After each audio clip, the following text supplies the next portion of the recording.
ಇನ್ನು ಬೆಳಗಾವಿಯಲ್ಲಿ ಶಾಸಕ ಬಸನಗೌಡ ಯತ್ನಾಳ್ ಅವರು ಸ್ನೇಹ ಕೂಟವನ್ನ ಏರ್ಪಡಿಸ್ತಾ ಇದ್ದಾರೆ. ನಿನ್ನೆ ವಿಜಯೇಂದ್ರಗೆ ಕೈ ಮುಗಿದು ಮಾತನಾಡ್ತಿದ್ರು.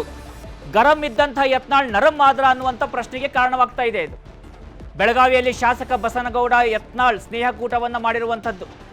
ನಿನ್ನೆ ವಿಜಯೇಂದ್ರಗೆ ಕೈ ಮುಗಿದು ಮಾತನಾಡಿಸಿದ್ರು. ಇವತ್ತು ಜಮೀರ್ ಅಹಮದ್ ಜೊತೆ ಯತ್ನಾಳ್ ಮಾತುಕತೆಯನ್ನ ಆಡಿದ್ದಾರೆ. ಸದನದಲ್ಲಿ ವಕ್ಫ್ ಜಿದ್ದಾಜಿದ್ದಿ ಫೈಟ್ ನಡೀತಾ ಇದೆ. ಯತ್ನಾಳ್ ಅಂತೂ ಜಿದ್ದಾಜಿದ್ದಿನ ಫೈಟ್ ಅನ್ನು ನಡೆಸ್ತಾ ಇದ್ರು. ಈಗ ಕ್ಷೇತ್ರದ ಅಭಿವೃದ್ಧಿ ಯೋಜನೆ ವಿಚಾರಕ್ಕೆ ಸಂಬಂಧಪಟ್ಟ ಹಾಗೆ ಯತ್ನಾಳ್ ಮಾತುಕತೆಯನ್ನ ಆಡ್ತಾ ಇದ್ದಾರೆ. ವಿಶೇಷ ಅಂದ್ರೆ ಅಲ್ಲಿ ಅಷ್ಟು ಗರಂ ಆಗಿದ್ದಂತ ಇಬ್ಬರೂ ಕೂಡ ಇಲ್ಲಿ ಕೂಲ್ ಆಗಿ ಮಾತನಾಡಿಸಿದ್ದಾರೆ. ಜಮೀರ್ ಅಹಮದ್ ಹಾಗೂ ಯತ್ನಾಳ್ ಇಬ್ಬರೂ ಕೂಡ ಕೂಲಾಗಿ ಒಬ್ಬರೊಬ್ಬರು ಹಸ್ತಲಾಘವನ್ನ ಮಾಡಿ ಮಾತನಾಡಿಸಿದ್ದಾರೆ. ಯತ್ನಾಳ್ ಮತ್ತೆ ಜಮೀರ್ ಇಬ್ರು ನಗ್ನಗ್ತಾ ಮಾತನಾಡ್ತಿರುವಂತ ಈ ಫೋಟೋಗಳೇ ಸಾಕಷ್ಟು ಕಥೆಯನ್ನ ಹೇಳ್ತಾ ಇದ್ದಾವೆ, ಸಾಕಷ್ಟು ವೈರಲ್ ಆಗ್ತಾ ಇದ್ದಾವೆ, ಚರ್ಚೆಗೆ ಕಾರಣ ಆಗಿದ್ದಾವೆ.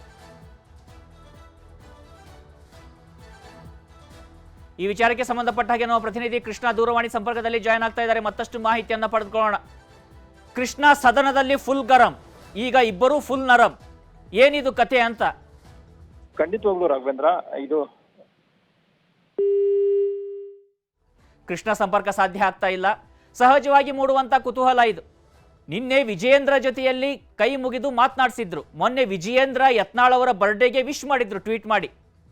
ನಿನ್ನೆ ಯತ್ನಾಳ್ ಅವರು ವಿಜಯೇಂದ್ರ ಅವರ ಜೊತೆಯಲ್ಲಿ ಕೈ ಮುಗಿದು ಮಾತನಾಡಿಸಿದ್ದಾರೆ. ಇಬ್ರು ನಗ್ನಗ್ತಾ ಮಾತನಾಡ್ತಿದ್ದಾರೆ. ಬಾಡಿ ಲ್ಯಾಂಗ್ವೇಜ್ ಅನ್ನ ನೋಡ್ತಾ ಇದ್ರೆ ಸಾಕಪ್ಪ ಸಾಕು ಅನ್ನುವ ಹಾಗೆ ಹಿಂದೆ ವಾಲಿದ್ರೆ ಯತ್ನಾಳ್ ಅವರು, ಮುಂದೆ ವಾಲಿ, ಇಲ್ಲ ನಿಮ್ಮ ಸ್ನೇಹ ಬೇಕು ಅಂತೇಳಿ ವಿಜಯೇಂದ್ರ ನಮಸ್ಕಾರ ಮಾಡ್ತಾ ಇರೋ ತರ ಕಾಣಿಸ್ತಾ ಇದೆ ಆ ಬಾಡಿ ಲ್ಯಾಂಗ್ವೇಜ್.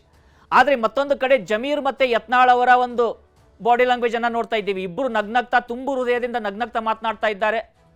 ವಕ್ಫ್ ವಿಚಾರಕ್ಕೆ ಸಂಬಂಧಪಟ್ಟ ಹಾಗೆ ಯತ್ನಾಳ್ ಅವರು ಜಮೀರ್ ಅವರ ಒಂದು ಆಂಗಿಕ ಅಭಿನಯವನ್ನ ಮಾಡಿ ಕೂಡ ತೋರಿಸಿದ್ರು. ಜೊತೆಗೆ ಸಾಕಷ್ಟು ಕಿಡಿಕಾರಿದ್ರು ಸದನದಲ್ಲಿ. ನೀವೆಲ್ಲರೂ ನಮ್ಮ ಜಮೀನನ್ನ ಕಿತ್ಕೊಳ್ತಾ ಇದ್ದೀರಿ, ರೈತರ ಜಮೀನನ್ನ ಕಿತ್ಕೊಳ್ತಾ ಇದೆ, ವಕ್ಫ್ ಅನ್ನುವಂಥದ್ದು ಕಾನೂನು ವಿರೋಧ ಅಂತೇಳಿ ಸಾಕಷ್ಟು ಆಕ್ರೋಶವನ್ನ ವ್ಯಕ್ತಪಡಿಸ್ತಾನೆ ಬಂದಿದ್ದಾರೆ ಯತ್ನಾಳ್ ಅವರು. ಆದರೆ ಇವತ್ತು ಅವರಿಬ್ಬರು ಕೂಡ ಭೇಟಿಯಾಗಿ ಮಾತನಾಡಿದ್ದಾರೆ. ಯತ್ನಾಳ್ ಹೇಳಿರೋದೇನೆಂದ್ರೆ ಕ್ಷೇತ್ರದ ಅಭಿವೃದ್ಧಿ ವಿಚಾರಕ್ಕೆ ಸಂಬಂಧಪಟ್ಟ ಹಾಗೆ ಭೇಟಿಯಾಗಿ ಮಾತನಾಡಿದ್ದೀವಿ ಅಂತ ಹೇಳಿ.